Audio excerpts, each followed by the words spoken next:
I know that this is not the key part of the story, but do you know what will pain me the most in this whole story? That babe rejected him. Which means the girl you want to cheat on me with, even she doesn't like you. And I'm really the fool because I'm now with a loser that can't even successfully cheat.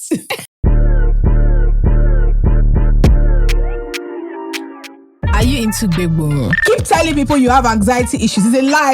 You are just wicked and mad. Look, you've done BBL and we're all happy for you. Carry your new bum and go outside. This is the podcast for you. I'm not poor. Are you sure?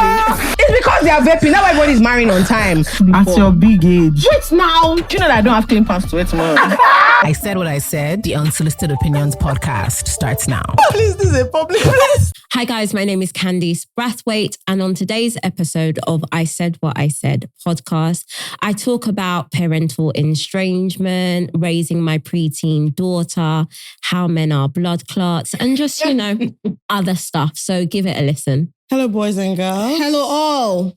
Greetings to you all. Today we have a guest. We do indeed. Do you want to introduce yourself to the people? Hi guys, my name's Candice Brathwaite. Lovely. What have you been up to? What have I been up to? No, first of all, that wasn't a good enough intro. Actually, yeah. I love how you just... That was such Candice, and I'm like, okay, that could work. It could. Candice is the if we coolest didn't kid. know things. That's who Candice is. She's an incredible author and speaker and doer. And I can't remember, where did I first find Candice? I think it was on Instagram, like pre-TikTok. Yeah. Yeah. Oh, the good days. The good days. Pre-TikTok. And it was so much fun. I just really enjoyed. Now the word authentic is very irritating. Yeah. But at the time, it had to be a thing because old Instagram was purely aesthetics. Yeah. Pure aesthetics. Yeah. No one gave a damn. And then reels were like an awkward, I'm trying to do the aesthetic thing. but like casually whilst recording. It's like we had one photo shoot and I promise you, the guy kept saying, just vibe with the fabric. And we were like, oh.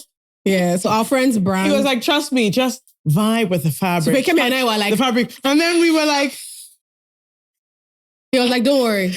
And he was like, it'll just come out in the video. You just vibe. And I was like, this is why everyone looks crazy online, because they're vibing with the fabric. I hear it. Instead of just doing real normal. I was like, this is not realistic. The videos you guys are making, it can't last. Yeah. It can't last. Yeah, so that's when I first saw you, and then on TikTok as well.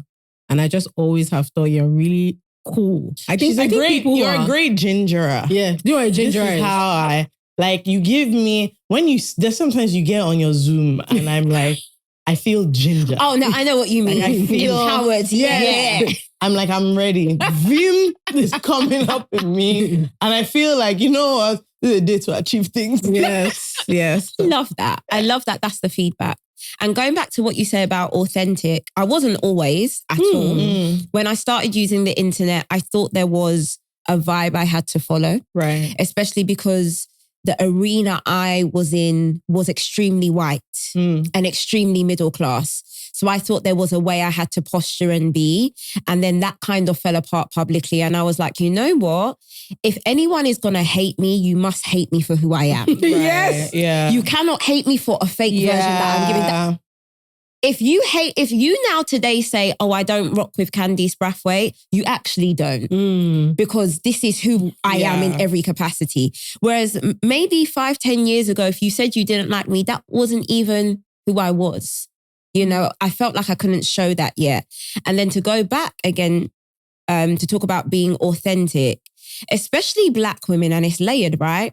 Black woman, dark-skinned Black woman. I dare you to not be authentic, because someone will unravel your life for you. I dare you. Yeah. If they find one singular thread they can pull, they will poke and prod your life until the gnash is just. So, from the offset, I'm always thinking, not if but when, because I'm sure people try on the daily. Let it be known that whatever you unravel is already the truth. Yeah. I really enjoy that. Because you're not also really allowed to have a public face. You're a liar. Do you know what I mean? Exactly. There's a thing of, I have a public presenting face and I'm trying to, be prim and proper for the public. The thing that happens is if people find out who you really are, the assumption is not that, but that's just her public persona. It's, she's a liar. Yeah, exactly. Just no. We've conflated the two so much now. And I'm just... Yeah, my dad doesn't understand authenticity. And he works in finance. So he's like, they don't want the real you. Yeah. Ever. No, please. Ever. Behave yourself. Yes. Yeah. He's like, all this showing up as your real self in the bank. Ever. No, they never want the real you. And yeah. so yes, I am as authentic as that version of Candice Brathwaite can be. Yes. And it's not for everybody too. It's not. That's, in the words of Bobrisky, I'm exclusive. It's not for everybody. It's not. For someone who is honestly borderline insane, the amount of content that Bobrisky has given us is just monumental. For every scenario. Yeah. Every single one. Someone asked for Kemi at our live show was it in London or? I think it was in New York. It was in New York. No, it was Toronto. And someone goes, his friends, he's realizing that him and his friends don't have much in common anymore. And he's trying to figure out how to grow apart without it being a thing. And Kemi goes, that's normal. That's what Bobrisky says. That's normal.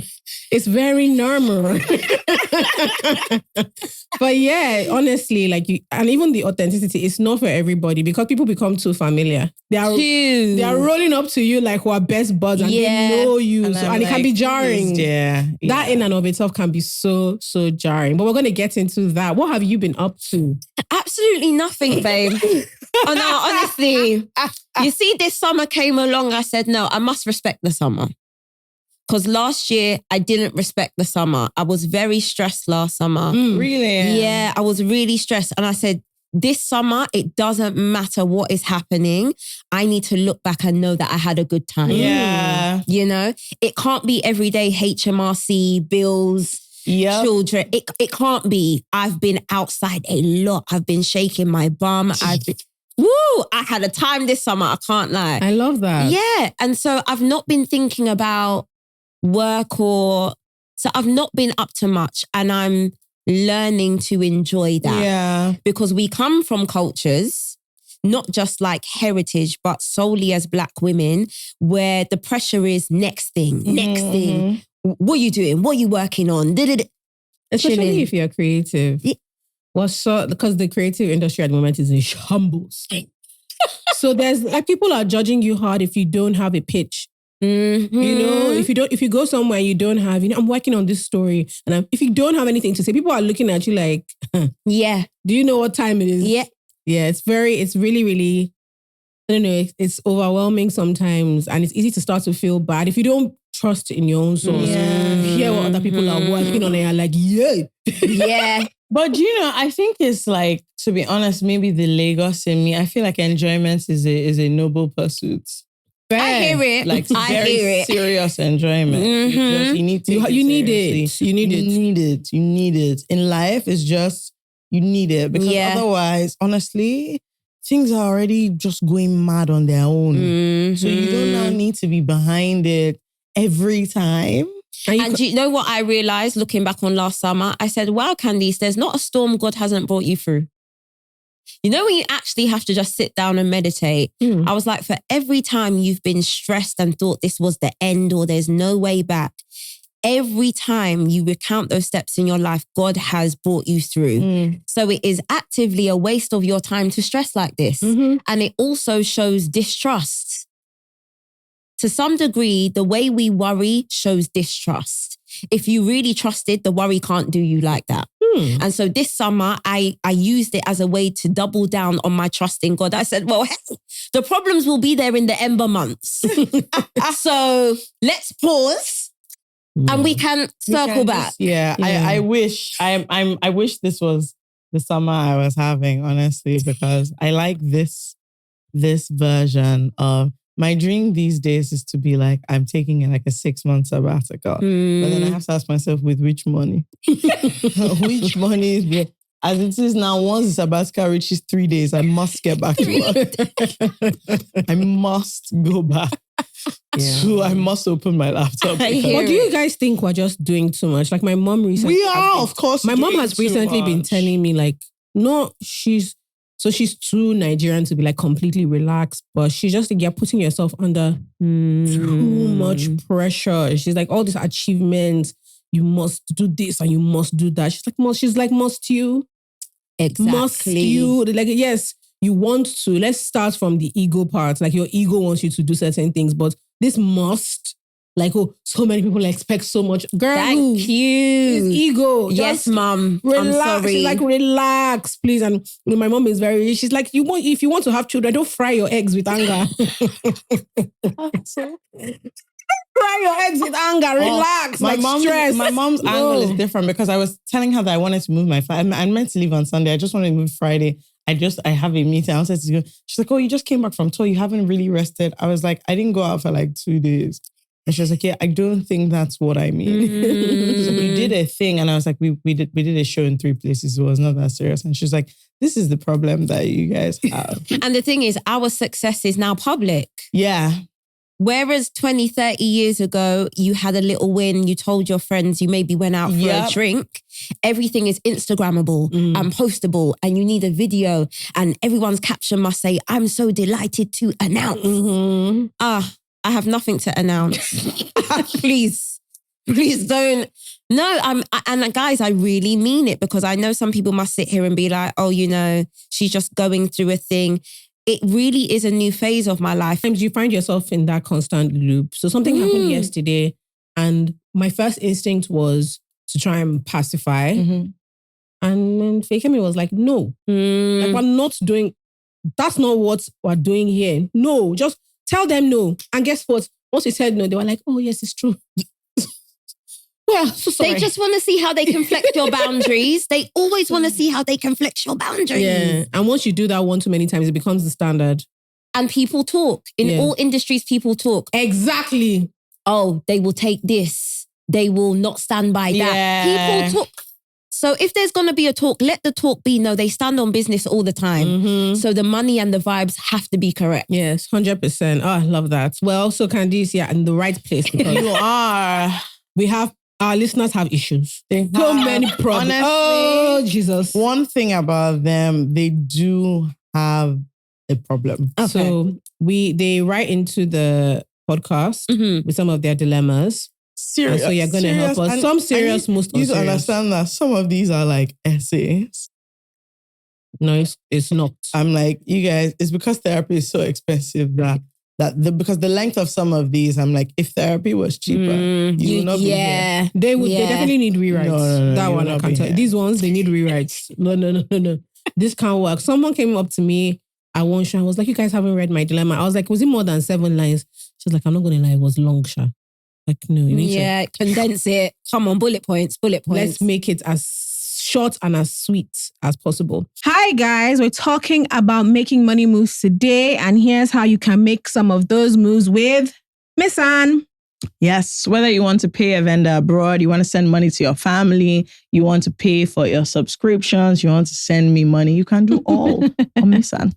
And they are celebrating us. So they just launched a really massive giveaway for I Said What I Said listeners, and it's called Mic Drop Money. They are giving a total of 5,000 Canadian dollars. And the grand prize is $4,000. And all you have to do is use the Miss Anne app and you can just win $4,000 because of I Said What I Said. Oof. So all you need to do is download the Miss Anne app and then send at least 50 Canadian dollars or top up your Miss Anne USD card with $50 US or more to qualify. It's time to get the big. Run, don't walk, boys and girls. Download Miss Anne and start using it today. This week, 2 people are going to win 150 Canadian dollars each. Okay, I'll start with one that I think you'd be good at. This person calls themselves Cynthia Ofori. Are you a TikToker, aren't you? Me? I'm on TikTok. There's like a really funny sound at the moment where there's this guy that says, Cynthia Ofori, leave my house. So Nigerians have been using it. Leave my house. So if anybody asks you a stupid question, please leave my house. One lady, my favorite one is her mom came to her house and basically was saying to her husband stuff like, oh, so she doesn't leave my house. This man is well trained. Don't come here and spoil my work. Leave my house. So this person calls themselves Cynthia Ofori and says, thank you, ladies and guests, which is Candice, for all the hard work you do. Let's see. My friend was about to apply for a visa for travel and needed some extra funds. It was about $3,500. And so the idea was when he secured the visa, so it's like proof of funds, he would pay me back. His wife was a witness to this agreement. Quite unfortunately, just before his application went through, he passed away. We are very sad about his passing, but very pressed for funds due to a lot of unforeseen circumstances on our end. Sorry, I knew that was... My husband wants to ask about the money before the funeral because he fears it might be spent. I think we should wait. And after the funeral, we can ask about it. And if it's been spent, come up with a payment plan. The thing is, we really need the money since school is about to start and we have fees for our 3 children. So we're really at a crossroads and have exhausted some of the financial assistance we could pull from friends and family. I feel it's insensitive to ask a grieving widow for payment, but see, we also really need the money. Should we forget about it altogether? $3,500 is a lot of money since my husband and I both earn in Ghanaian cedis. We're not paid in dollars. What should we do? The date of the funeral hasn't been set because there's a lot of family discussion going on. So even if we have to ask for the money after the funeral, we don't currently have a timeline. What should we do? Honestly, you can't ask for that money now. First of all, why are they not more upset that their friend passed away? They are. That's what she's saying, that they're upset. They're not that upset. But like September is coming and school fees for 3 children. So that's the problem. So it's not... The problem is that real life is happening. Yeah. Real life is happening and she's the more compassionate one. Obviously, because her husband is just sort of like, look, we can't really ask anybody for this kind of money. And this is the timeline. And I think the problem also is that if it was even that, okay, the funeral is in September, so maybe we can have you don't know when it is. Yeah, I don't know. This is a big honestly, boy problem. I feel like they have to wait. No, they must wait. They have to wait. But I don't think they should let it go altogether. No, I don't think they should. But like, they have to wait till it's you, because what is on his wife's mind right now, she hasn't buried her husband. So she's still like in the thick of the grief. She can't see road. She can't see anything clearly right now. And there's no way. The problem with this sort of thing is there's no way you don't come off as the bad person. At all. So you just have to accept that. Yeah. You just have to accept. Even when you ask for it after the funeral. It may still cause a problem. Yeah. I mean, asking for money. So the thing is that it's his wife. You're asking for the money that he owed. Yeah. So dealing with, my dad has worked in debt recovery, and dealing with debt recovery when a person has passed is very, very sensitive. Yeah. It's extremely sensitive, particularly because you don't even know how much his wife knows. Yeah. Yeah. Does she know he took a loan of that size from a friend? You know, money is so techy, and I find that sometimes when it comes to money, even married men can be very secretive because they're embarrassed to tell their wives like they're struck. So it's just going to be one of those things where, like, again, and that's Ghanaian cedis, which is quite close to the naira actually. So I know that kind of money is not a joke at all. So I don't know, but how do you think they should go about? How do you think they should figure out recuperating that money if they're supposed to go about it in any way at all? Number one, in my house, the rule is we don't lend unless we can afford to lose. If we can afford to lose it, sure. If I can't afford to lose it, no, because you never know what's going to happen. They definitely have to wait till after the burial, although, and because I understand my toxic side enough to say this, I'm the kind of person going to the funeral and adding up what things are costing. I'll be at that buffet like, wow, okay, this is my money here. That's a very nice coffin. Oh my God. I know me. So what they also need to expect is during that time, some resent or it's going to take up in their heart. Knowing that you're financially struggling. And I would also now, once you ask for the money back, also be prepared for that relationship to die because it's going to cause rockiness regardless. For sure. No but they do what. have to ask for it back. Yeah. Unfortunately. They're in a bind. It's one of the situations where no one, you can't win. Yeah. You can't win. So unfortunate. Very, very sad. Damn. Yeah. Very sad. Yes, I do. Okay. I am... Right. Okay.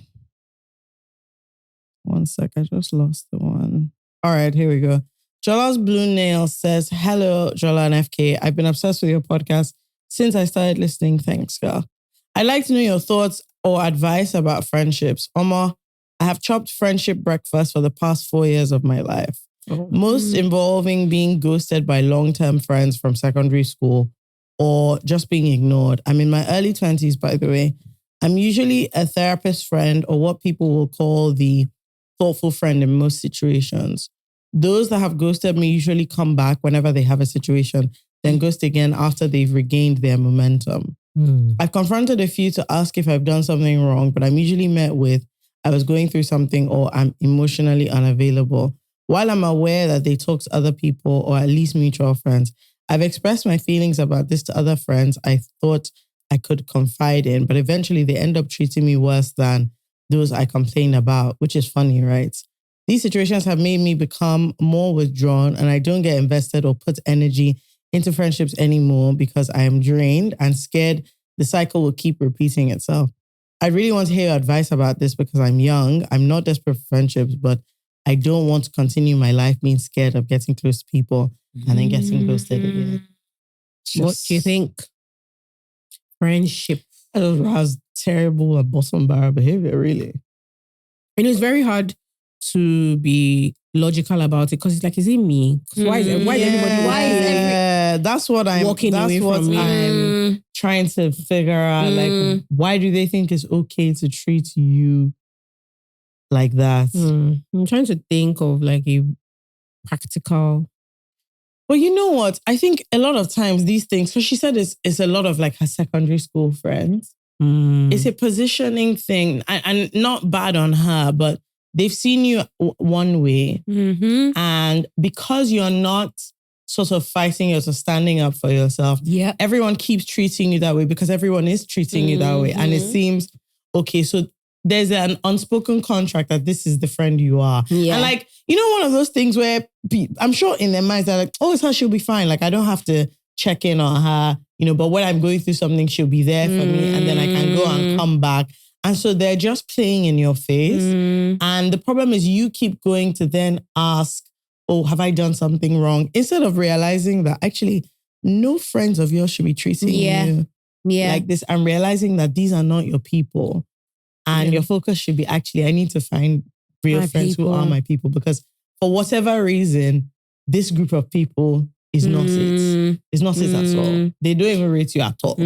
So this is just, it's very unfortunate. Yeah. It's unfortunate because what it has done is made her think like, oh, she should stay away from friendships in general. And I'm like, no, these people are mad. Yeah. These are not your people. I think that's what it is. So also there's something about, I don't know if the right word is auxiliary, but you know, there are friendship groups where if you draw a Venn diagram, some people end up being the core friendship group, like right in the center. And then some people are like out there. I think if you draw a friendship diagram, you're going to find that you're the out there friend for long. All of you, all the group. Yeah. You need to design, and it feels embarrassing to have to think so seriously about friendship, but because it's bothering you, you have to sit down and think of what does an ideal, like, I want to be able to talk to my friends like 2-3 times a week, phone, and like maybe we're WhatsApping every day, messaging every day. And so what does that look like? And what kind of people are that kind of vibe? And then you have to actively start trying to cultivate. Because what's happening is people are just not prioritizing you. Yes. So you're their friend, but you're not a priority friend. So it's one of those things where if you're getting in and I think it was my dad that used to joke about, it's like you have lots of friends, but if everyone is in a group and we're moving to a function, who do you want in the car? Yeah. Which four do you want in the car? Right? Like, so you have everybody's still going to the same function, but it's a 30-minute ride and you're like, I want this person in my car. Like, the people that are like, you know the friends that you want in the car. Yeah. And it's not about whether they have money for petrol or they are good with the aux cord. It's the vibe. It's the vibe. Yeah, it's the vibe. So you're trying to figure out that car. Because what's happening is every time it's time for the function, you're like, why am I the only one left out? Like, nobody. By myself. It's a thing of nobody's like, come. Yeah. Come. Nobody is there. So you have to. The first thing you have to realize is these are not your the people. guys. These are not the core. These are not your people. And I also think she needs to. My granddad always used to tell me you have to train people how to treat you. So there needs to be a retraining, and there needs to be a lot of self-respect and self-love. Yeah. Because the next time you see them, the question shouldn't be, oh, did I do something wrong? The conversation should be, this hurt me. Yeah. Why are you treating me this way? And the fact that you're not leading with that. Also, there is no perfume as strong as desperation, you know? It can clear a room. You can actually tell from afar. It can clear. And you're giving a du parfum desperation with this. How and setting yourself up to be of service. Yeah. No. You need to puff up your chest a bit. Because that thing that you're asking the people who have violated you, have I done something wrong? Or that is what is giving them joy. Exactly. And it's power. Yeah. It is. And they know. It's power. So yeah. It's power. People only recognize it in romantic relationships. But that thing of what did I do? Like, the way, like, and because usually in women to men, they're kind of chasing and begging, and he's getting off on it a little. Yes. Because it's desire, like you're being desired, and somebody is so desperate that if you told them right now that, the problem is that, sometimes you just talk too much, they're automatically thinking, okay, it's true, I talk too much. Like, how can I talk less? But you're doing that in a friendship capacity, so you're not recognizing it. But you're following these random girls around saying, what did I do? And how to she say, no, sometimes I just feel this. You two, you're answering. Then the other one now say, sometimes you just bring things up at the wrong time. So you are now timing. You want to talk to your friend, but you're like, oh, I stress her out. Maybe I shouldn't. Yeah. Girl, please. There's too many calculations going on. And I think it's very important to just recognize when actually, you know what, this thing I'm doing, it can't work. It can't work. And I see it. You're afraid that, now you won't have, you can make I promise you, they're better people. But what's so funny, let's be real, you don't have friends now. You don't. You're not going to be in any different situation. You don't feel good when you're with them. There's no way. There's no way. Yeah. Yep. So you need to free it, honestly. You need to free it. There's a thing about people you went to school with or grew up with that there's like, because we've known each other for so long. Okay, but sometimes they're terrible people. Yeah. And that's what's happening to you now. See, just free, start again. Just start again. I promise you, you'll be so much better off than trying to chase whatever you remember from secondary school, because they're not, like, it's clear and you know all the things. They're treating themselves differently from how they treat you. So you need to get to a point where you think, actually, I deserve better than this. And I'm not doing it anymore. So, you're the one that needs to step out. There's nothing to be, don't have any discussion. Exactly. Don't have any discussion. Don't explain anything to anybody. Don't send any long message. Just within yourself, decide that actually, we've got to go. It's time. Time is up for this thing. Yeah. I don't know. It can be awkward. It can be awkward kind of like recognizing, or not awkward, what is embarrassing? Like it sometimes feels embarrassing to, like, oh, I'm outside the group and I'm begging it a bit, and because you internalize, or maybe nobody wants to be with me. Whatever, man. Like, it's just one of those things. Because friendship is so like, after like romance, friendship is deeply, it's like it's portrayed in a certain way. And it's like a moral failing not to have a certain type of friendship. And not to have, like a certain type of close friendship. It says something about you. But there are groups of friends you actually just have to leave entirely. I'm telling you, when I was younger, I remember one time I was like, I'm done with this set of people. It's just, this is crazy behavior. And you have to keep it moving. Yeah, you'll be fine too. I promise you'll be fine. You'll be fine, and you meet all sorts of people in the world, and you'll be shocked when you move through, when you like find your group and find your friends. You'll be so annoyed with yourself. Like, why did I waste so much time? Yes. Why did I waste so much time? There was one here. I need to summarize it basically. I'll summarize it because it was a bit long. Hello, boys and girls. So we need you to actually, do the needful and subscribe. Like, share with everybody. Share with your crush, your mom, your grandpa. Thanks. Love ya. So the person is saying that she got pregnant last year with someone that she liked, not loved. They were together. It was early days. So she terminated. But she's struggling with guilt really, really bad. And the only friend she's able to confide in says that she thinks it's like upbringing and the guilt. And so now she's like, what if she had the baby? And she's asking what we think. And I want to tell you that everybody wants a baby. Nobody wants a child. Okay? People want to play. Cute. It's nice. Yeah. It's fun. It will assuage your guilt. Oh, I didn't terminate. I didn't have an abortion. I have a baby. Babies grow to people. They grow and like they're real. They're real they're people. Like real people, annoying people, funny people, smart people. They're not prom. They're not prom. Yeah. And a friend of mine always used to joke, like, I think I had like a mini, I don't want to say crisis, but it was like, I think I had just broken up with my ex and I was very anxious. And I was like, what's up, children? What's if it doesn't happen for me, blah, blah, blah, blah, blah. And this friend of mine is very like, she was like, the problem? She's like, look, both of us are broke now. We were just having a conversation about not having money. Do you know what you can, you as an adult, do you know what you can do? You can say, oh, I won't go out. Maybe I won't eat out as much. I won't eat as much. She said, you know what? You can't put a baby in the fridge. And say, oh, wait, I don't have money right now. I'm coming back. You wait. Oh, do you know what? You won't do primary 2 this year. We'll start in 2 years' time when I have money. Girl, she said, which stupid baby? I was like, what are you talking about? She said, which nonsense baby? She was so disgusted with me. Like, look, she was like, look at us now. We say things like, oh, I don't have money for petrol. I'm not going. How you have a child? What do you do with the child?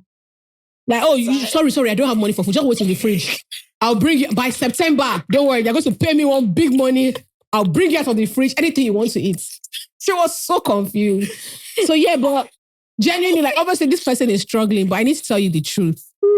You have to be honest with yourself about you. You also shouldn't, if you feel guilty, cry. Like, don't bottle and the thing is, again, the guilt is a natural reaction to what has happened.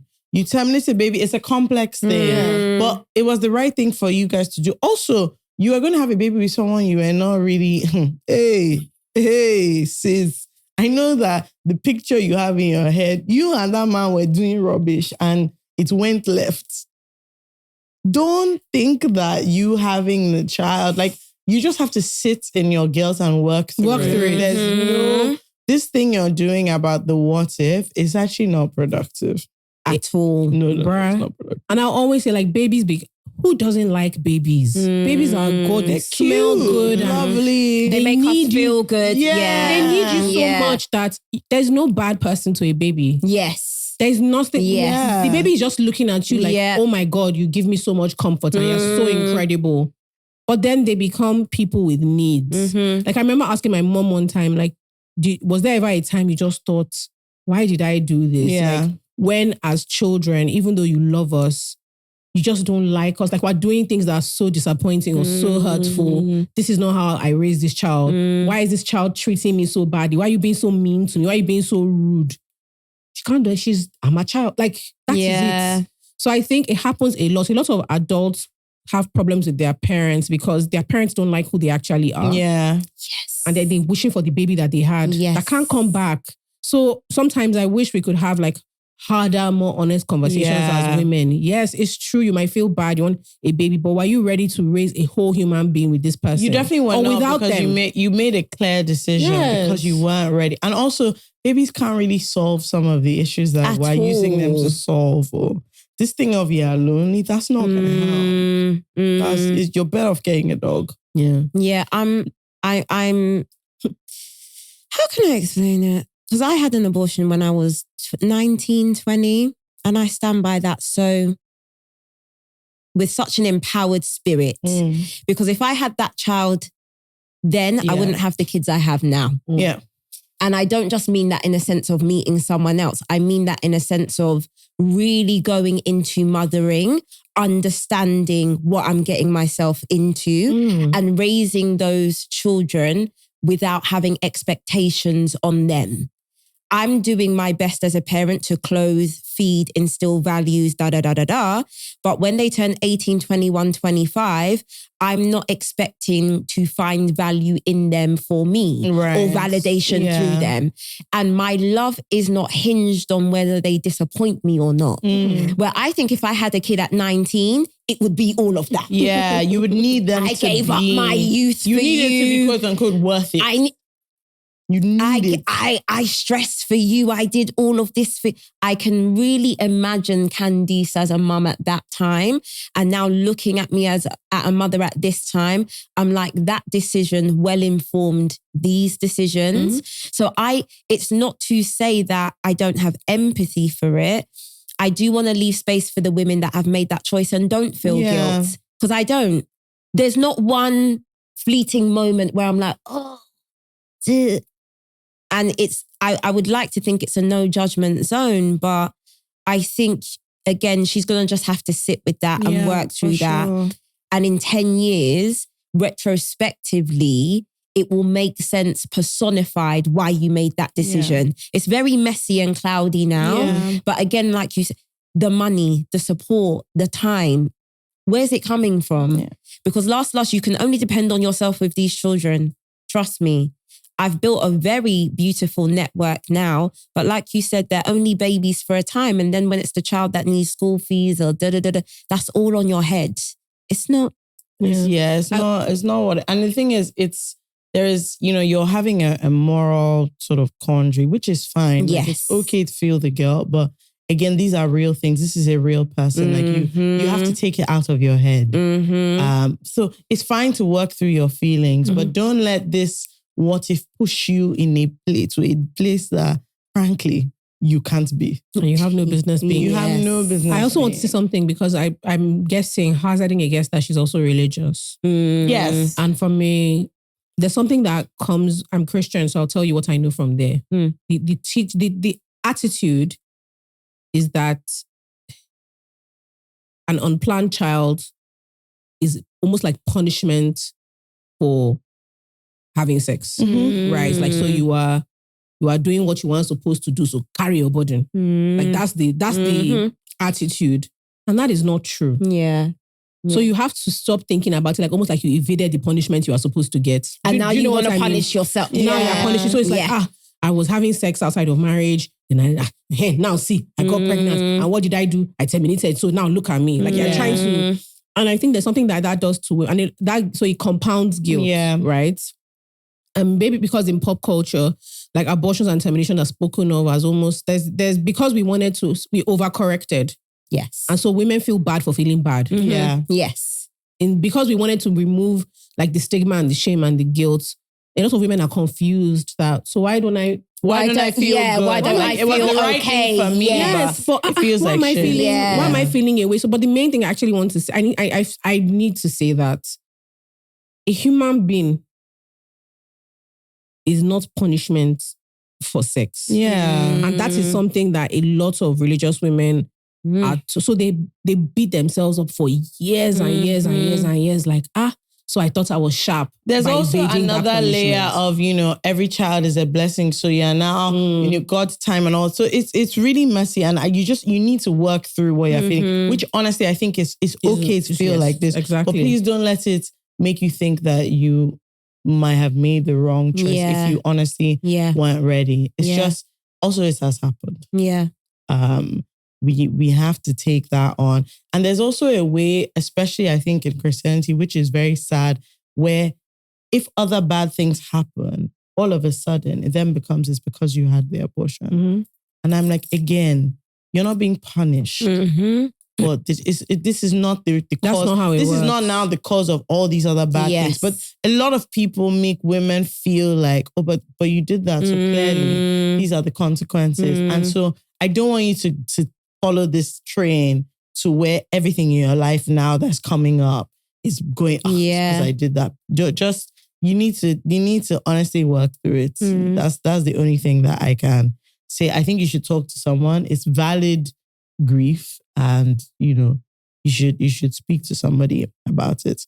Just to end this segment, I'm going to do a silly one, please. Very unserious. Please, an unserious one. Very unserious. No, it's true. What's funny is today we purposely, because I want you to know that 99.5% of this is about men. It's about it's just man. you're a serious It's person, about so- man. No, we were like, rubbish. "You're serious, babe." I don't want to bring, because let me tell you, Nonsense. 99.5% of this is about man and it's rubbish. It's not even like layered, stupid issues. This Jola's cherry lip gloss says, I discovered this pod early this year and man, I've been locked in. Absolutely love you guys so much. Keep doing the Lord's work. Thank you. This is my first time writing to this pod after I've laughed at the people who did. Now I am the clown for today. You see, I'm a one-man woman. Once people start saying things like this, you know that there is clownery afoot. I heard it. I hate cheating with a passion. It's my ultimate deal breaker. Once our relationship is defined and I love you, I'm loyal. My partner and I were clear from the start about the kind of relationship we wanted, the serious, exclusive type. This stupid boy cheated on me early this year. Yeah, I checked his phone and his excuse was, you've been acting weird and I'm afraid you may... I need to see where this is going because I can't even see where this dilemma... Hold on one sec. Jola, you might have to read it. What number is it? It is the last one, 836. Because... I don't have it. One sec.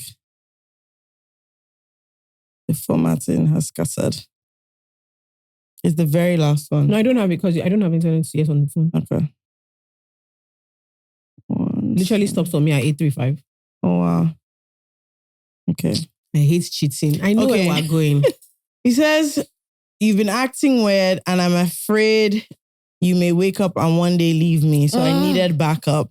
Mind you, I've been what you call an understanding girlfriend. I don't think I've ever cared for and loved anyone like him in my adult years. I'm turning 23. You don't have many adult years. You don't even have any adult years. He got his mom involved, apologized, and promised never to do it again.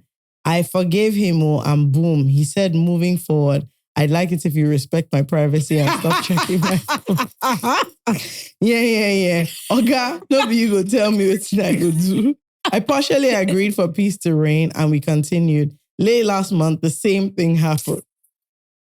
I followed my instincts and checked his phone only to find out he'd been talking to this new chick. I asked him if he was moving to her because what I saw reminded me of the exact format he used during our talking stage. I was insecure about her and he said nothing was happening between them and that I should stop checking his phone. This time he was stern. Well, to cut the long story short, he finally asked her out and she rejected him. How did I find out? I checked his phone. Gods of our land. Anyway, I've officially broken up with him and I've been miserable ever since because I genuinely loved him. So my question is, was I wrong to have checked his phone?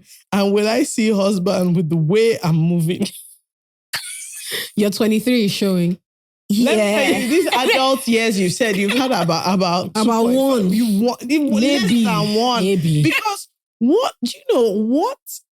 First of all, I don't know about you guys, but the checking the phone thing, the instinct it has never come up for me. No. I don't like what I hate. No, I don't like what I hate. And because I'm a person who doesn't like what she hates, I can never be checking her phone. Yeah. Not because I don't want to find out, because once that thing comes up where I want to check your phone, I know that this is a place I can't be. It's time for us to wrap it up. And I can't explain it to you, so I have to come up with something. Because what I can't say to you is, the thing is, I'm getting the feeling that you're the kind of person whose phone I should check. Yeah. Which means we're all mad. Yeah. No, it's true. We have to. No, you have to. So I've never done it because I'm like, once we get to that point where I'm trying to think, how will I raise your thumb to the phone while you're sleeping? Or do you know how crazy the whole thing is? Or when you're in the shower, and I'll quickly run, please. Your phone will be vibrating and I'll be having heart palpitation. And the man can't even smile at his phone in peace. And like, I know that this is not the key part of the story, but do you know what will pain me the most in this whole story? That babe rejected him. Which means the girl you want, that you want to cheat on me with, even she doesn't like you. And I'm here. I'm really the fool because I'm now with a loser Yeah. that can't even successfully cheat. Oh, no. This is bad. That would really piss me off. That would piss me off so much. That would piss me off. So my thing is, I think you the problem is not were you wrong to check his phone, because he's a fool for making it about you checking his phone rather than about the cheating. Yeah. The problem is that you're with somebody you don't trust and you're not willing to let that go. You'd rather be checking the phone. He's also a liar and a manipulator. Yeah. You know what? I think women need to just be a lot more okay with not being the good person, right? It's like, what do you mean your mom is coming to beg me?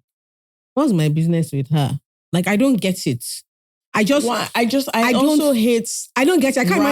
can't imagine taking my dad to gonna beg my boyfriend with me that, oh, I cheated. Daddy, please. Do you know what I mean? Like, there's some things that we do as women that I just, quite frankly, I'm like, okay, we need a group chat, a big women's group chat. Yes. A global group chat. Yes. Like, this is what we're doing and this is what we're not doing. Do you know why? Because if you cheated, you can't take your dad with you to talk to this boy. But when he cheats, he can bring his mom to come and be like, oh, you know, my son is a fool. There's some things we do that is just so ridiculous. What that woman is absolutely going to tell you is, you know how men are. You know how men are. And I'm just like, oh my God. And all you're thinking in your mind is, oh, he loves me so much that he even told his mom. You fool. No, it's because she's so young. Like we talk a lot about canon events. Learn what you're supposed to learn from this. Genuinely, you shouldn't feel, first of all, you shouldn't be so anxious about what your partner is up to. They're checking their phone. Yeah. The second thing is, every time I've been in a space where, and it's small things you catch. Have you ever been around a couple where maybe the woman picks up the man's phone and you can instinctively see he there's like a sitting up that you see his body. He has been laughing. Body language. He's on high alert. He has been laughing. I saw people before. You just see him. All of a sudden, he's gravitating. His face has changed. Whatever was funny before is not funny anymore. You shouldn't have that. Like, I'll never forget one of my friends. She wanted to take some pictures. And so she just told her husband, like, please, I need to take. And so he unlocked the phone. Like 3 men said, eh? Literally, he just unlocked the phone and gave her. At least 3 men were like, Wow. Because she wasn't taking it there. So she went with the phone. They were like, oh. And him too, he was like, what do you mean by, They said nothing, doctor, don't worry. Because just even the idea that if you pick up some women can't, like even just pick up the phone, maybe you want to clean on that, you can't do that, there's a problem. All those things are not cute. They are not funny. Yeah. It's weird behavior. It is absurd behavior that your partner is on some sneak shit. It's not funny. It's not cute. It's not normal. It's not interesting at all. Like, I think the problem is you're not okay with the fact that there's been a thing of check his phone and people have tried to empower that, and I'm like, that's crazy. No. That's crazy. You need to leave that. Yes. No. Like, you can't be with a person whose phone you need to constantly check. And the thing is, 9 times out of 10, when you feel like you need to check his phone, you'll find what you're looking for. Precisely what you're looking for is there. It's there.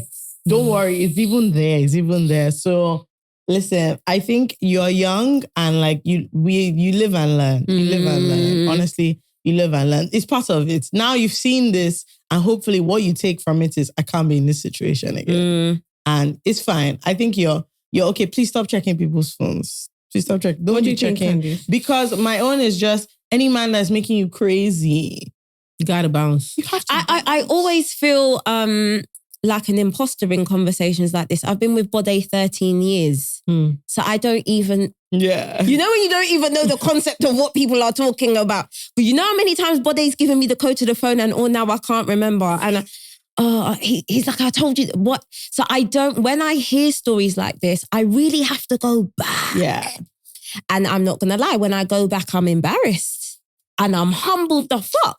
Because I'm like, yeah, you was on some crazy non-self-love shit. You would have been checking a phone. Yeah. You definitely were acting desperate. And it's so funny, Bode came into my life when I finally decided to decenter men. I was just like, yeah, I'm not doing this anymore. I will not be run ragged by the idea of getting, keeping, sustaining, like, and I'm not gonna lie, in a very respectful way, I took Bode on a dog walk through the early years of our relationship. Like, I sent him mad.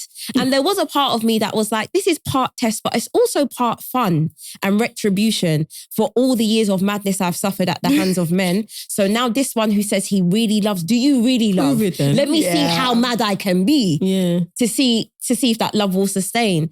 But when I hear young women doing this, a part of my heart hurts because I'm like, 20 years ago, a podcast like this didn't exist. We didn't have social media in the way that we do. Yeah. So now for all the oversharing, we're still doing the same give a dog a bone bullshit. It breaks my heart. But then also, I'm older and I know young girls are like, auntie, shut up. Because you've been with your man 13 years. This is not your problem. So sometimes it's like it's like you don't even know what is happening outside anymore, which is for the best.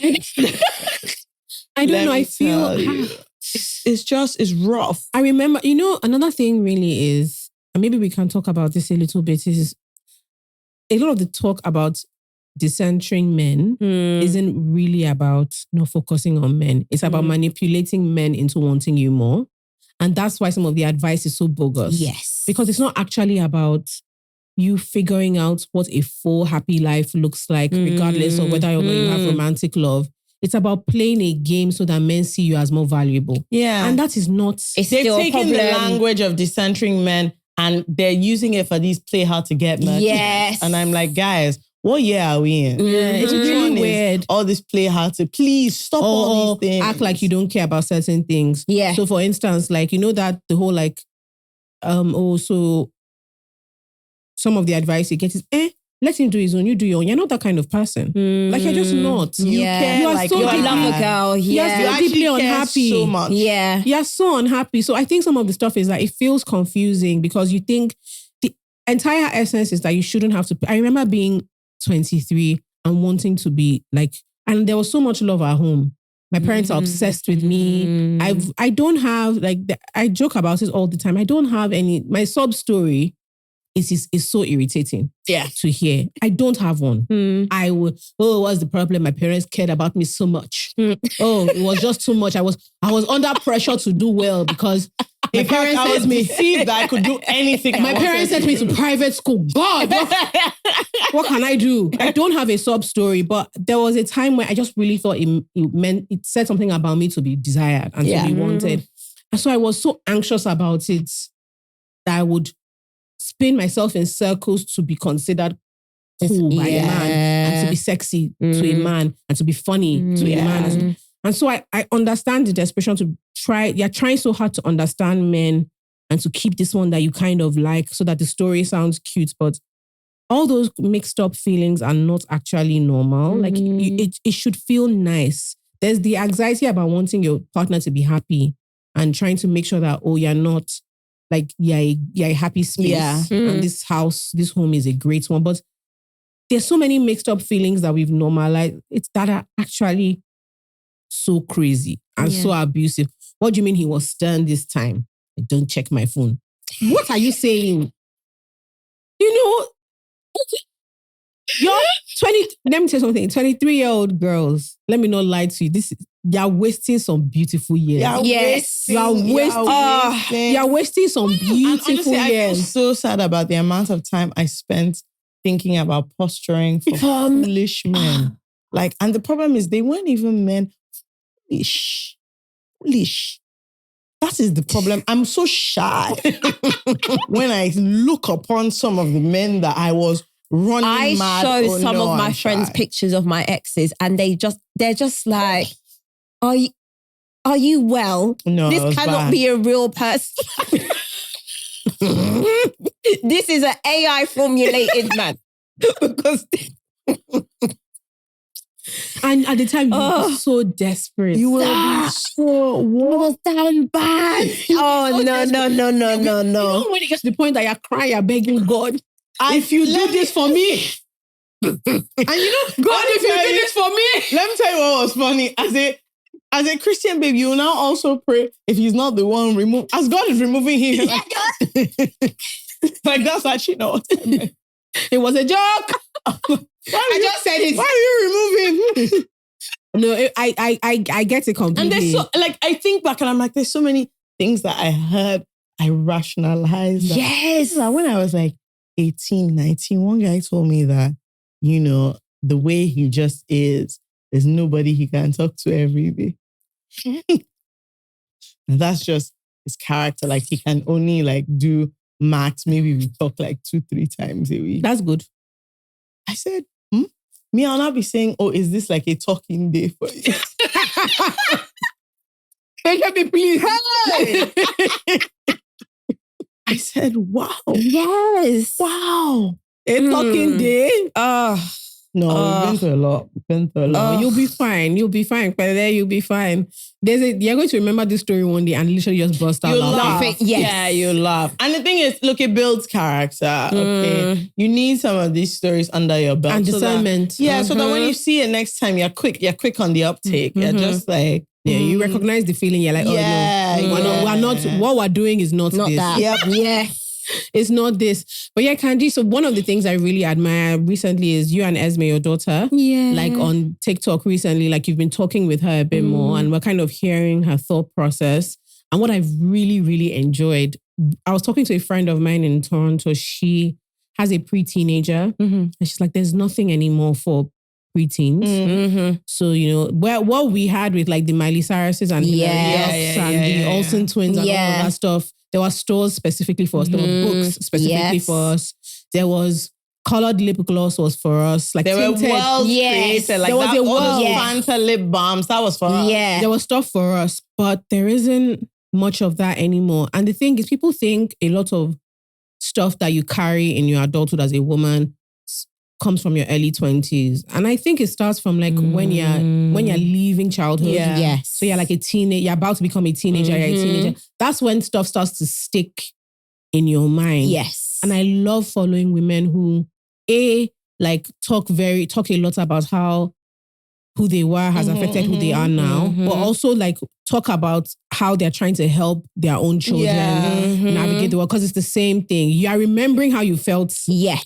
Then, and what you wish someone healthy and balanced and thoughtful had said to you. But I just wanted to say that I love watching you help her figure stuff out because you're not telling her. No. You're just guiding gently, you know. And I'm also quick to tell her I don't know. And this actually started during COVID. Yeah. When COVID happened, Esme was very young, 6, 7. Esme would watch the news with us. And some of my friends thought I was crazy. I said, no, I too am 6 and 7 in this. Yeah. I've never done COVID before. Yeah. So we must all learn together. Because I can't now pacify her with a lie. Yeah. And I'm not sure how this ends. So it wasn't all the time, and it's always been in our house. Nothing is ever hidden from my children. RJ knows what a period is. He knows where my tampons are. He's 7. You better get with it. These are real world scenarios, and it's the way we break stigma across the board. Open table. Also, I cannot be a parent that you fear. As soon as fear enters the chat, I've lost you. Yeah. And I've lost you to peer pressure, to the world, to the internet, because you're going to take all your worries there before here. Yeah. That's a problem. I need to ask this though. So what's the difference? I mean, I know the difference, but someone is listening and we have like a huge bulk of our audience is like Black. Yes. And we're raised in a certain way. So they're probably thinking, you say fear, I say respect. Yeah. Yeah. What's interesting, they're so different. Esme respects me so much that the biggest pain for me is for her to watch her clock. She's disappointed me. Everything in her shuts down. And I have never once put a finger on that girl. I've never even needed to scruff her by the neck. Yeah. There's been no, never. And I don't know how I did it. Maybe it is just by being honest and using my words to pull her up. But there's always been respect. But what I can't abide is fear. Yeah. Because as we move now, she's about to be 12 and go to secondary school. These are some really important years. Yep. And if fear gets in here, I won't know her by the end of secondary school. So I'm like, we have an open door policy, bring the problem to the table. And it's been very reflective for me because I'm also a stepmom to a much older child, 17 going on 18. And to see how different they are just based on how they've been raised, I'm like, I appreciate the freedom and the space I've specifically given Esme. RJ's case is a bit different. And I'm speaking from my own feelings, as in how I've had to clock myself raising him. I have a softness reserved for RJ that's diabolical, and I constantly have to check myself. Is it a boy mum thing? It's a boy mum thing. Oh, interesting. It's a boy mum thing. Yeah, the first person I know that has admitted this. No. You have to look in the mirror and understand where you're the problem. Because people will be asking, about men who raised them. And I'm like, it's the same people that raised their sisters. It can't be me that raised, So I am having to and understand where extra softness comes from. We share a birthday. We are so alike. My dad, who's dead, I see so much of my dad in him. I understand there are reasons for that softness, but there's also a lot of societal reason for the softness. And him being the youngest child and a black boy, I sometimes have to, I've even had to speak to all my girlfriends because he's the only son in our friendship group. I said, listen, all of this pandering and babying you lot do when all the kids are together. I said, forget about it. Forget about it. I said, you need to just be dragging RJ by the collar. Because what we were all doing is, RJ, the baby. Everyone goes, my one son. Wrap it up. Wrap it up. That is a softness I need you to give Esme right now, because the world is going to come down on her like a ton of bricks. And I need her to know where her safe spaces are. Yes, RJ's time will come. And to some degree, I'm blessed to live in a household where his dad is present. So a lot of this is not my interest, if I can be honest. I'm like, Bode, come and do your son things because I can't do that. But I did have to clock the difference and again, like respect and fear. And I'm still not perfect. But just the way my children desire to be around me, I'm like, you're okay. Yeah, you're doing a good job. Yeah, you're okay. You're doing a good job. There are things that, like, in retrospect are so unhealthy. A parent comes in and everybody wants to be in bed by 6 because, like, once you hear that car, once you hear that outside, key, you're just thinking, how can I escape the volcano that's coming into this house? Yeah.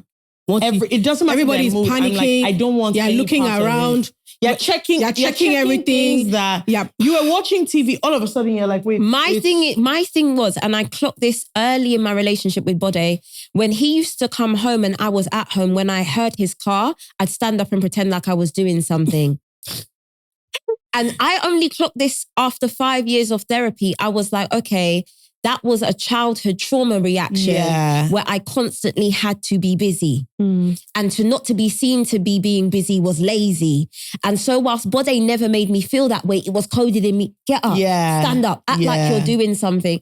One thing my kids know is rest. They might even know it a bit too much. They know how to... Esme, summer holidays, you're not seeing that girl till 1 p.m. in the afternoon. You're not seeing... She knows how to have a damn good time at resting. And again, I let her have it because... And this is something I've had discussions about online and with myself and with my therapist.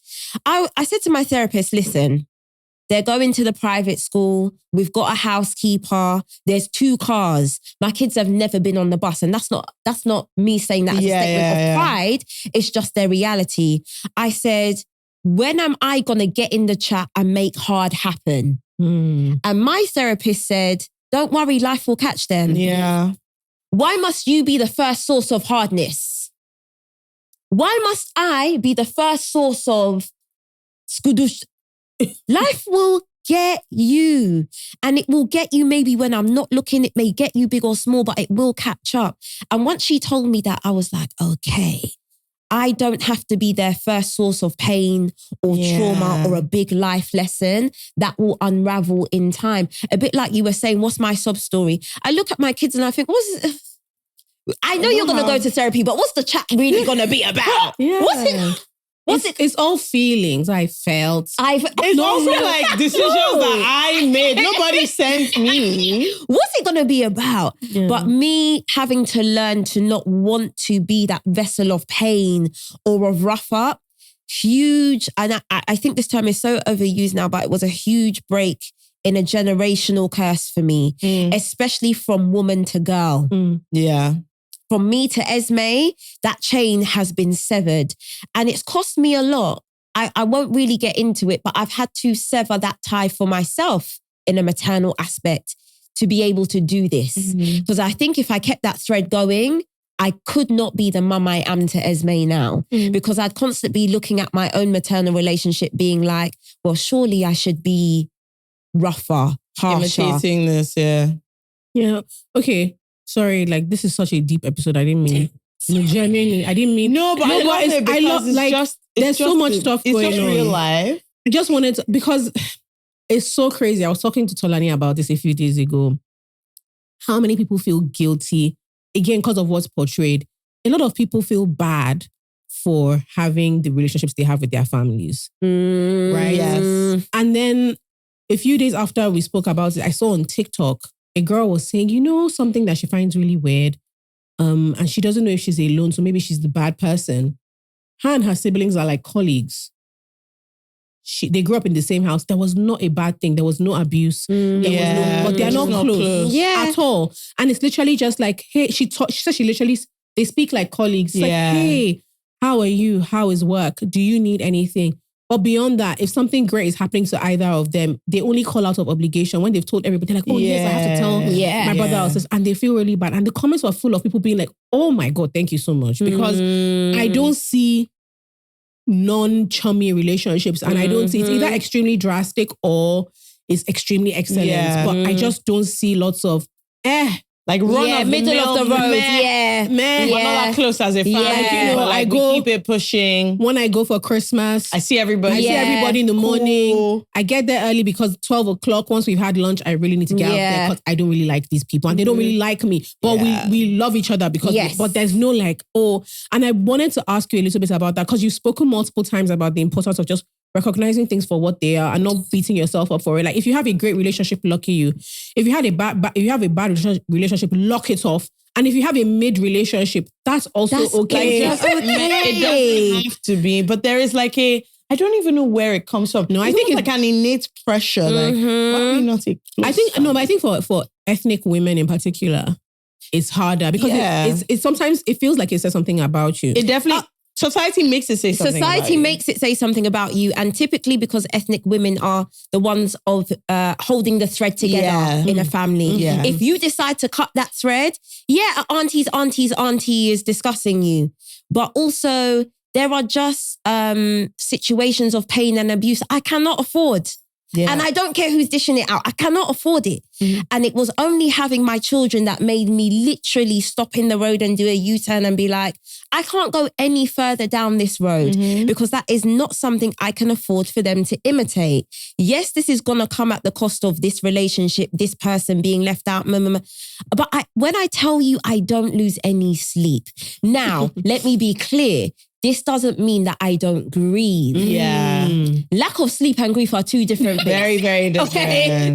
Very different. I sleep good, but I grieve hard. But you know, for the blacks, like we have to perform the grief. The same way you have to perform. Because you have to perform the feeling bad. You have to wake up and be like, oh my goodness. You have to care so much. Whereas you're like, you have to and all the time. I grieve deeply. I'm in a position with my friends where I can say to them, and I use this word as importance. I'm so jealous of that relationship you have, you know. Aww. And my friends are quick to be like, thank you for sharing that and not harboring that feeling. And also it makes them understand what they will and won't stand for. Because a lot of the time they'll be talking about their isms and schisms with a parent or something. And then I jump in and they're like, okay, sorry. It's not that bad. Yeah. It's just me and my ego and my feelings at this minute. It's not that bad. But it has come, I don't wear the pain every day, but the cost is very high. Yeah. And I say this as a joke because it's the only way I can say it. It's a cost only bad bitches can pay. No, but you want to know if you're really a bad bitch? You're right, yeah. Because anyone can buy a Birkin. Not many bad bitches can cut off a mum. So what version of bad bitch can you be? Because you will have 10 Birkins, but you'll be in the WhatsApp chat to your friend crying about an abusive situation with a parent and sometimes you have to, we say these things and we see these terms online. Are you really going to stand on business? Yeah. And understand that standing on business 90% of the time is not nice. It's terrible. It's not nice. Working through the trauma is not nice. Therapy is not nice. Self-care is not nice. How bad of a bitch? No. Because sometimes people be like, Candice, you're so confident. I'm like, if you know the pain that has farmed this confidence. Because there is a way in which I could just double back. I could say for all the days that I've grieved, let me just do the known thing, feel the same pain so that I can intermittently feel good. The right thing to do. The right thing. For like the few moments that you'll get. No. Yeah. I mean, I was talking to an older friend and she had a really, she told me it was like an out of body experience. So her friend was ill and they were in their 50s at the time. So her friend was ill. So she went to see her friend in the hospital and her friend's mom, who was in her 80s, was bathing her. Had just bathed her. That gives me chills. So her friend is still afraid of injections at her age. So her mom had, I said, don't worry, go and talk to the doctor. Like, my daughter doesn't like injections. Like, you have to be careful. And my friend said she burst into tears. Yeah. She literally was outside she went out of the room and started weeping. And she was like, I just realized I cannot call my mother if I'm ill because she will increase my stress levels. She's not going to come in and baby me, right? She's going to berate me a little bit. Yeah. You too, what were you looking at? That's And she said her friend's mom, who is an old woman, so her children came in their 20s and 30s, started saying, Mommy, this one, say, hey, leave my daughter alone.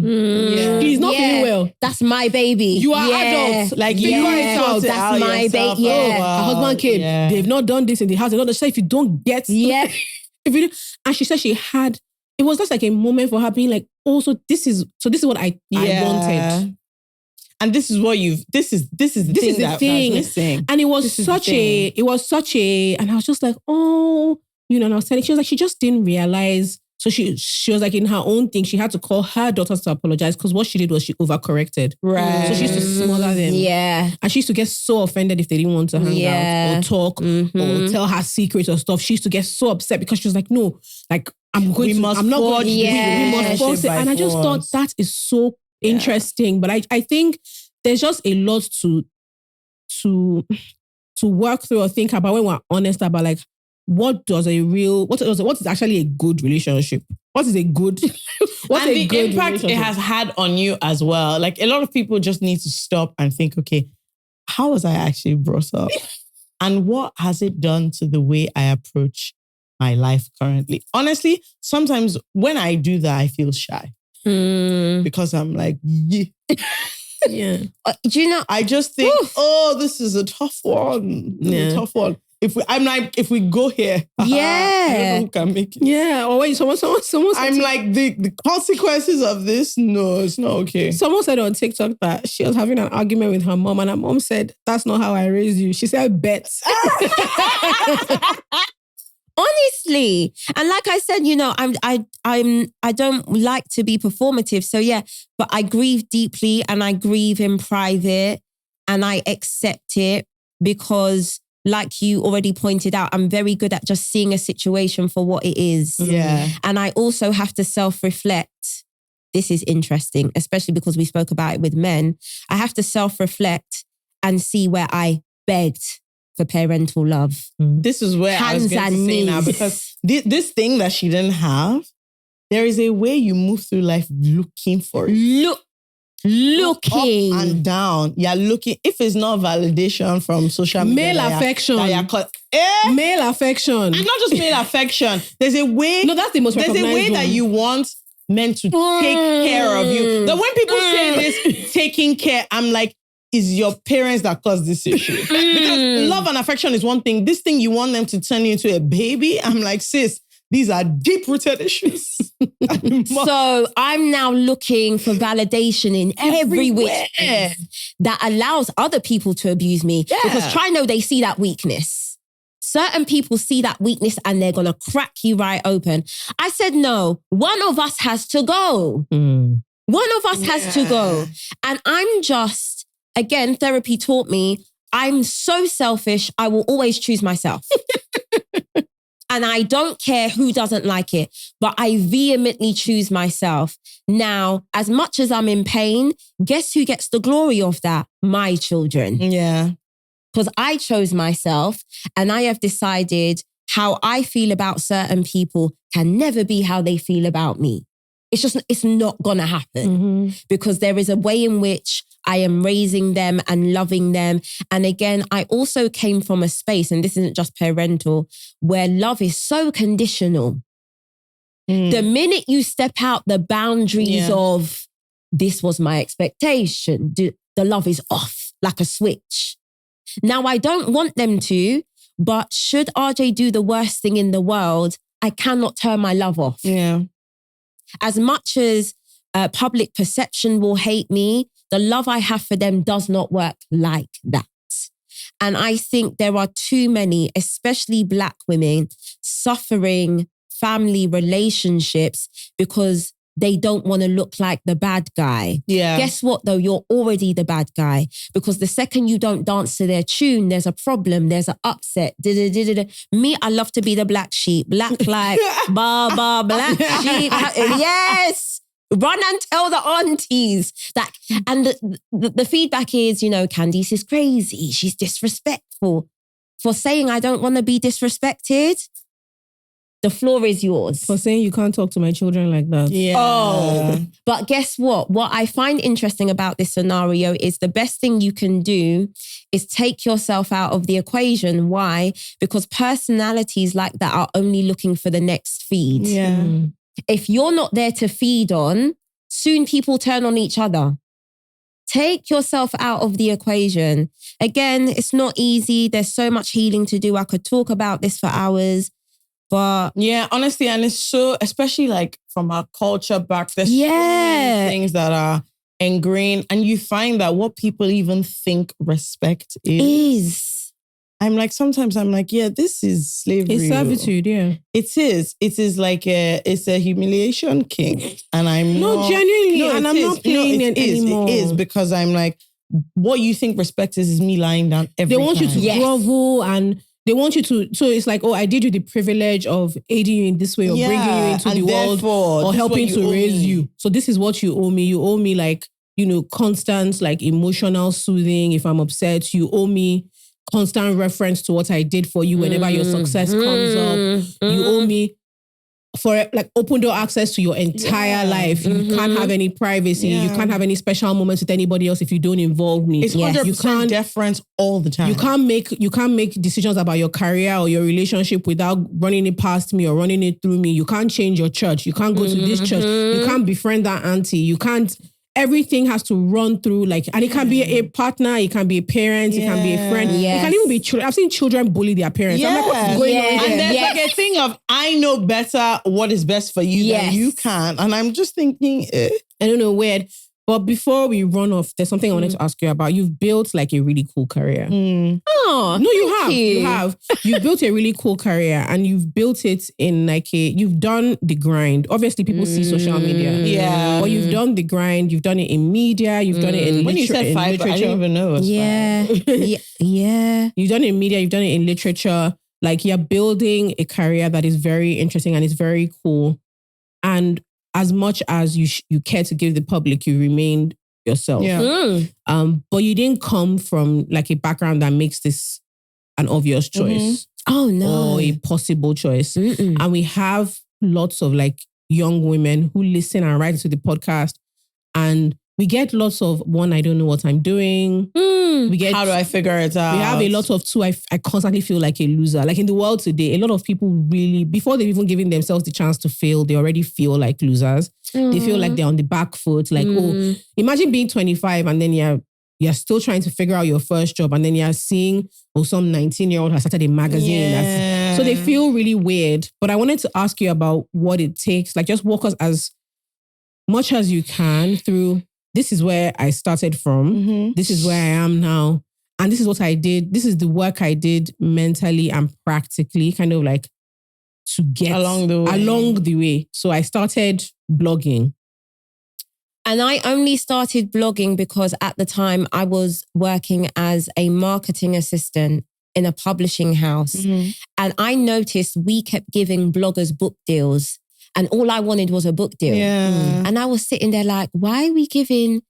I won't even name them. Some of them don't even exist anymore. I'm like, why are we giving this blogger so much money? And it occurred to me that the framework for media was changing. We were taking all our marketing spend away from buses and tubes and giving it to Facebook and Google. And if you want to succeed in a space, follow the money trail.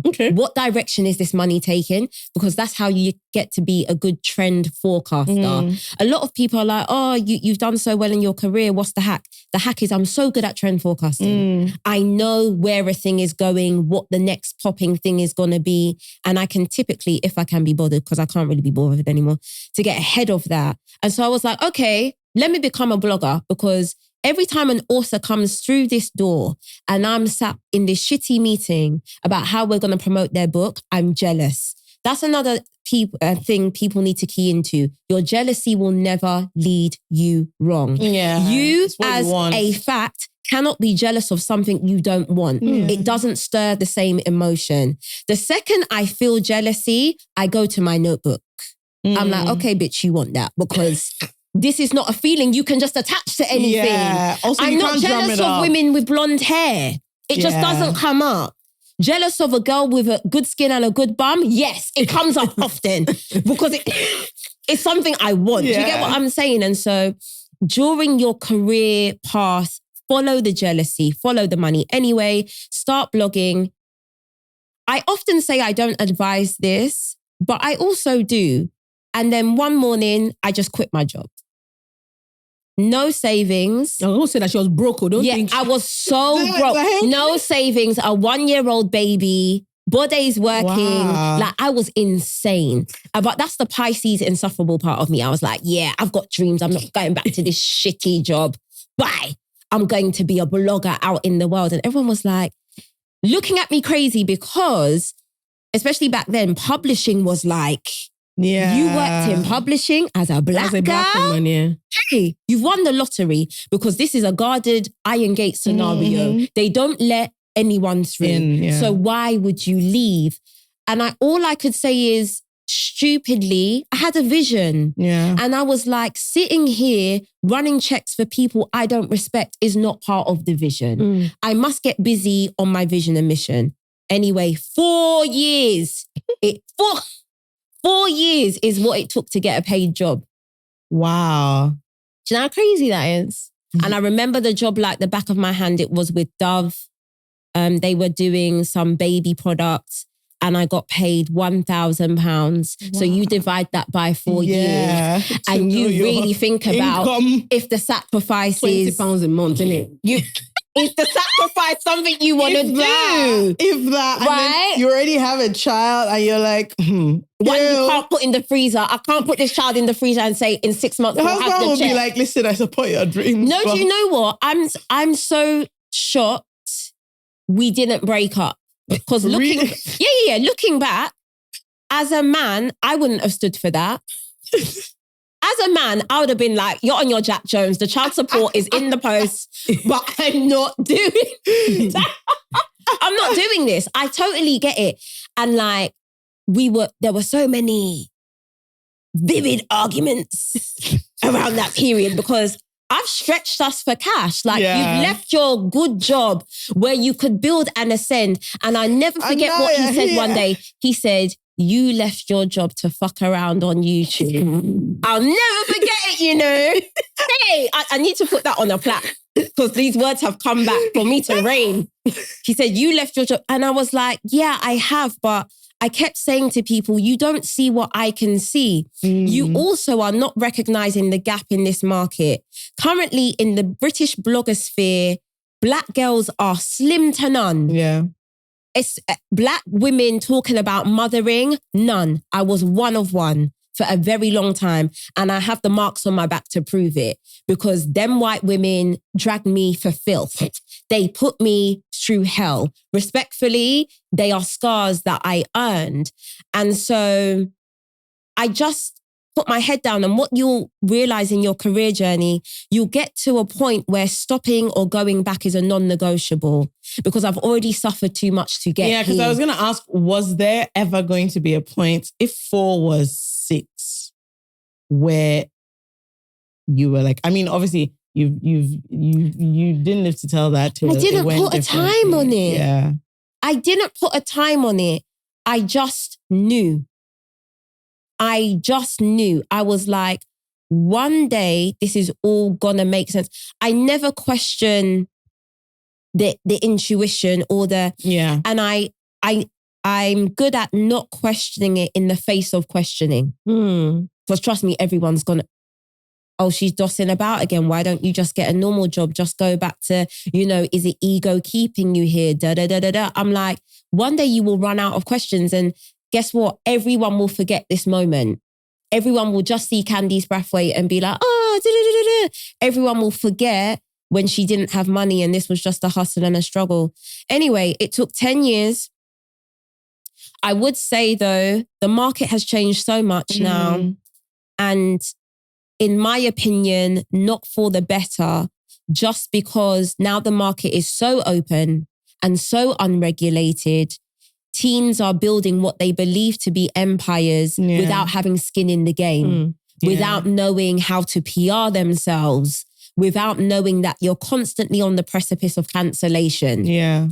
And you could literally be here today, gone tomorrow. Yeah. That's what's unsettling about the scene now. And also people not understanding that everyone can be a content creator.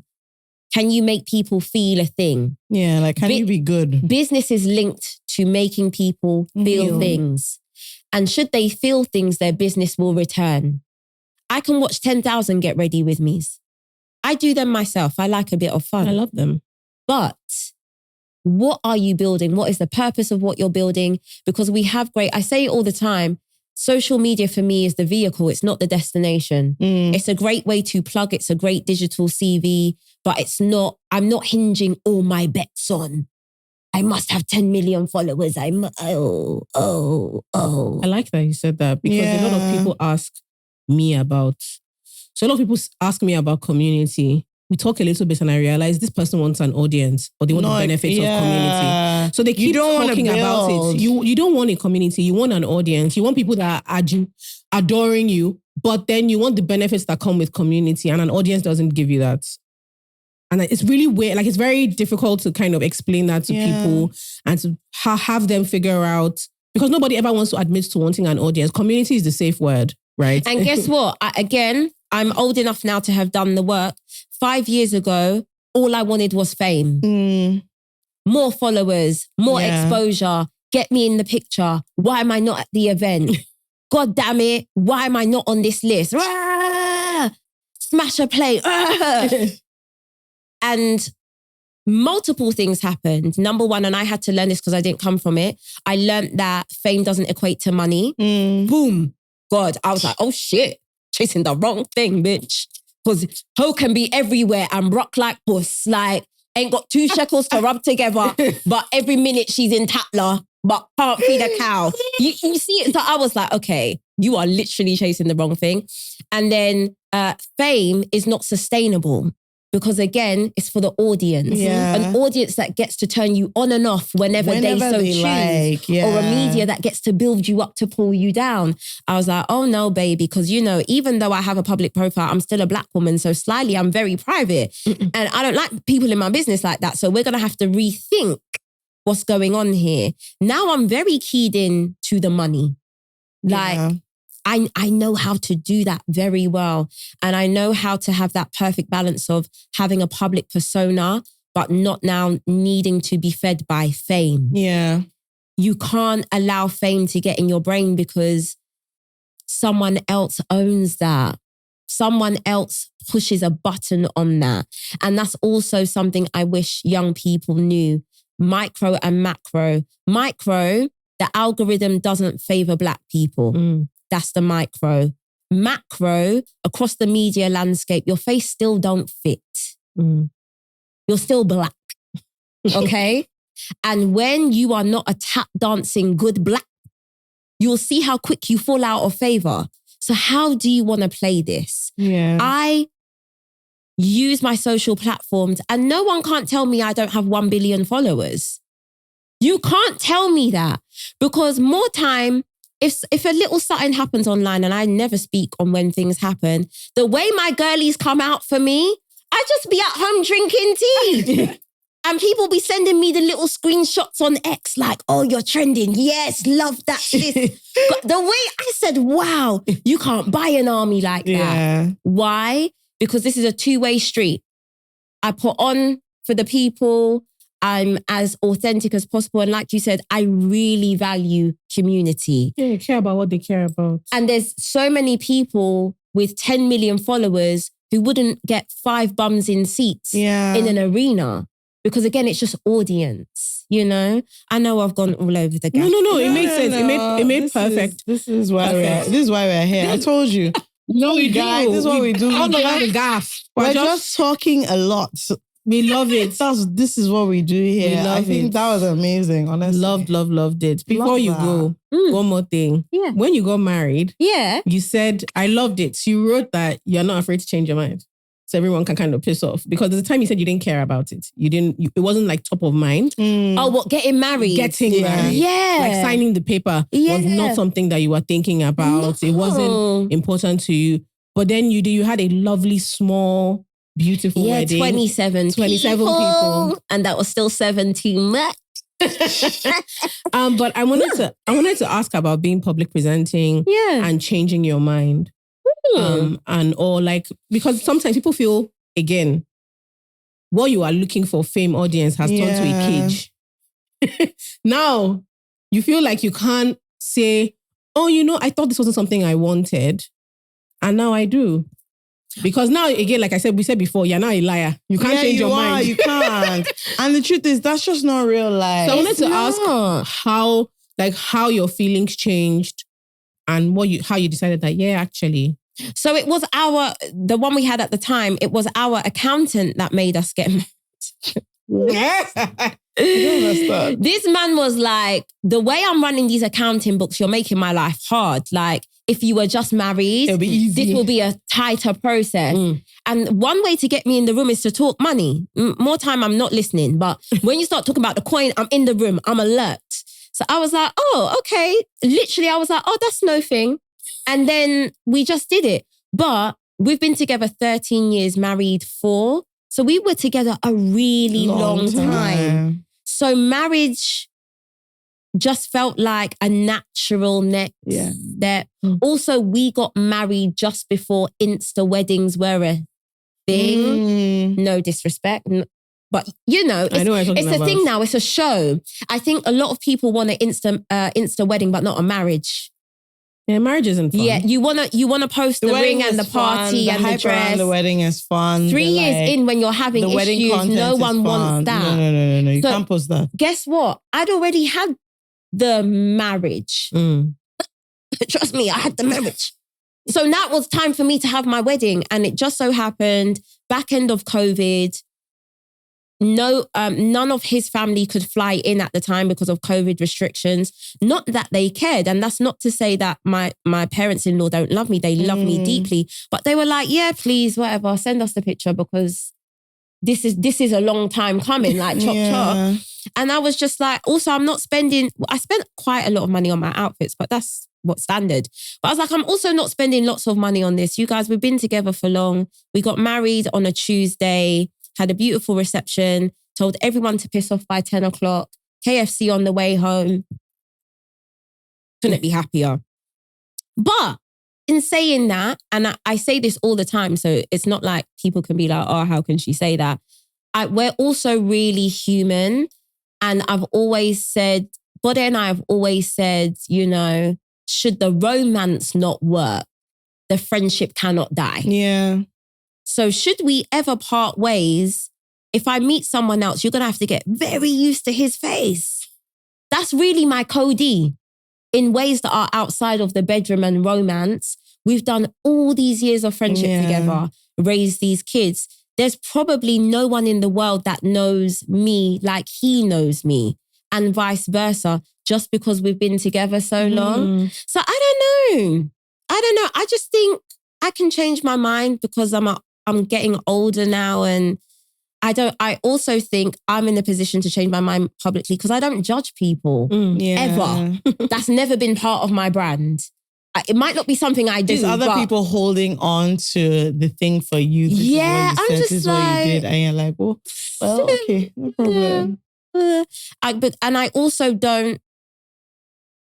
People see us together, but I don't talk about my marriage often because I don't want that to be seen as some kind of certificate for my seriousness. Even in relationships. And women still do that to each other. Oh, you see in comments, oh, well, she's not even married. Yeah, it doesn't matter how long you've been one's together ever picked or the her. quality of your relationship. It's like your little boyfriend. Yeah. Also, when you're a bold, outspoken woman, you have to be careful to make sure that you don't end up using your relationship or marriage to validate you as a person. Yeah. So people see you as, she can't be that bad. She because has somebody a partner. married Somebody her. loves her. Because the insult is always, that's why you're not married. Thank you. This is why you're not married. And that's why sometimes I think especially online or in public settings, I'm even more aggressively myself because I want to show women that you can be who you are and get married if you so wish. I'm really not for the whole good girl aesthetic. I try to be a good girl. They always finish last. They're never happy in a sexual way if they finish at all, to be quite frank, because they're not even allowed to express their sexual desires. No, I honestly don't have time for that. It's like there is no definition of what a married woman looks like or what she should be or how she should dress. It's just... Yeah. That's just what it is. This has been fun. Lovely, honestly. It's like this has been so good. I actually love this. Top 10. I promise you, I think people are going to love it. Our audience is going to go I think they're crazy. going to No, genuinely, they're going to love it. Because it was a bit on and on about everything. You know, last year when you did the talk your talk about your book with Tolly. Yeah. So I told Bode, like, I'm coming and I'm going to keep asking and keep coming and keep asking because I just really enjoy you as a person. Yeah. I do. I love people who are just who they are and like, that's it. I just do because the world is so hard and people they labor under the idea that no, they can't be who they are. It's not true. Yeah, you have a tribe and it will find you. It will find you. So I was so happy when we were able to figure it out. I was like, yeah. Yes. Faye Kemi was going to move her flight. I said, no. No. I promise. No, seriously. I was to like, have no. one. And she was said, like, no. Can't do that. I said, and no. This is coming on that. We have to. So thank you so much for coming. Thank you so much for making the time. Honestly, really, really. Is there anything you're working? Well, no, you said no. The problem you have is that, and then they're gonna, these people are so greedy. They're gonna say, so when is she coming back? She just came. She's actually just here. So you manage it. Yeah. Manage it for now. Loved it. This has been so much fun. Lovely. The gamut of conversation. I really enjoy it. I'm going to be on the tube thinking, it's true. That uncle is a fuck shit. I'm just like, guess who I'm cutting off today? Yeah, but thank you so much for coming. No, thank you for having me. This was amazing. We've had really lovely time. Yes. Candice can be found on Instagram. Yeah.